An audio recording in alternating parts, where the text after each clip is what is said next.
پھر اس نے دیکھا کہ بعض اس کے بچوں میں کچھ وہ اثرات آ رہے ہیں جو ابوالفضل کی فکر کے تھے. تو اس نے اپنے بیٹے کو خط لکھا کہ بھائی یہ آپ کے تو حالات مجھے ٹھیک نہیں لگ رہے. بیٹے نے لکھا کہ جناب آپ نے فرمایا تھا ابوالفضل کی چیزیں پڑھا کریں. تو اس نے لکھا کہ کم وقت تجھے کہا تھا کہ اس کو پڑھو اس کا اسلوب سیکھنے کے لیے, یہ تو نہیں کہا تھا کہ اس کے افکار سیکھو. تو یہ مختلف چیزیں ہیں اور ہمیشہ سے مختلف کوئی آ رہے ہیں.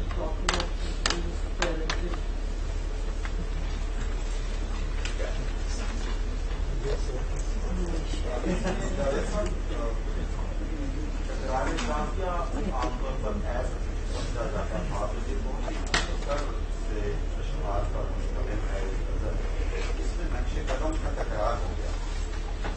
جو سب کے ہندی کے شاعر تو بنیادی طور پر تکرار قافیہ کو عیب نہیں بلکہ ہنر میں بن گئے اور چونکہ یہی سبب ہے. ورنہ عام طور پر اردو کے شاعر 4-5-6 شعروں کی غزل میں وہی قافیہ دوبارہ لانے کو ایک طرح سے بیان سمجھتے تھے. غالب بالکل ایسے کسی ہم دیکھتے ہیں کہ مکے میں بھی نقش قدم آ رہا ہے اور آپ مکے سے پہلے والے شعر میں نقش قدم اور قافیہ آ رہا ہے. تو یہ تکرار قافیہ کا کوئی عیب نہیں ہے, جیسا کہ غالب سے پہلے سمجھا جاتا رہا یا بعد میں بھی سمجھا جاتا رہا. برصغیر میں جو فارسی شاعری ہوئی جس کو Indian style of virgin poetry کہتے ہیں اور جو بہت ہی اہم شعراء ہیں, غالب ان سے بہت متاثر تھے, جن میں سے ایک بیدل. انہوں نے یہ خاص طور پر کوشش کی کہ وہ چیز جو عیب سمجھی جاتی تھی پہلے اسے ہنر بنا کر وہ نیا خیال لے آتے تھے, نیا مضمون لے آتے تھے اور وہی قافیہ استعمال کرتے تھے اور اس میں وہی حسن ہوتا تھا اور بالکل ایک نئی بات, جبکہ اس سے پہلے اس کو عیب سمجھا. ہمارے یہاں ایک محاورہ بن گیا قافیہ تنگ ہو گیا, یعنی اس وزن کا اور اس کوئی اور لفظ نہیں ملا تو پھر وہی لفظ دوہرا رہے ہیں. تو کے پورے دیوان میں اس کی کئی مثالیں ہیں اور وہی اثر ہے ان فارسی شعراء. تو اب جناب ہمارا شکریہ ادا کر دیجیے. سر ایک سوال پوچھنا چاہتا ہوں میں. آپ نے بہت ہی اچھا آج ایک نقطہ مجھے کلیئر کر دیا کہ امیجنیشن جو ہے یہ جنرل کینوس سے ایک فارم کی طرف آتا ہے اور جبکہ ہم دیکھتے ہیں کہ جو امپیریکل موومنٹ آئی تھی اس میں ایک فارمز کو بڑھاتے ہوئے پھر تھیورائز کر دیا جاتا ہے کہ یہ چیزیں سب سارے معاشرے پہ لاگو ہو سکتی. تو یہ ایک پیرلل ہو گئی چیزیں. تو آج کل کے دور میں جبکہ امپیریسزم کی اور کانٹینین فلاسفی آ گئی, پھر امپیریسزم کی موومنٹ آ گئی, تو امیجنیشن کے لیے اس صدی میں بہت تھوڑی جگہ بچی. آج کل ہم دیکھتے ہیں کہ وہ جو آپ ذکر کر رہے تھے کہ غالب کا وہ جو کینوس سمجھنے کے لیے جو لیول چاہیے وہی مفقود ہو گیا. غالب تو ہیں, لوگ یہ بھی شکایت کرتے ہیں کہ اقبال بھی سمجھ نہیں آتا. تو آپ اس امیجنیشن کا اس صدی میں یا موجودہ دور میں کیا دیکھتے ہیں, اس کا مقام اور اس کی جو اہمیت اور آنے والے دنوں میں اس کا فردر جو فیوچر ہے؟ دیکھو کیونکہ امیجنیشن جو ہے نا وہ انسانی پرسپشن کی لازمی ضرورت ہے. تو امپیریسزم وغیرہ جو ہے نا وہ امیجنیشن کو معطل تو کر سکتے ہیں, ان کی سطح گرا بھی چکے ہیں, لیکن یہ اسے ختم نہیں کر سکتے. جیسے امپیریسزم اور کیپٹلزم کے ہم وقت غلبے کے ساتھ یہ جو پینٹنگ نے زیادہ مزاحمت کی, شاعری نے مزاحمت کی, سینما نے مزاحمت کی اور نئی فارمز آف امیجنیشن لے آئے.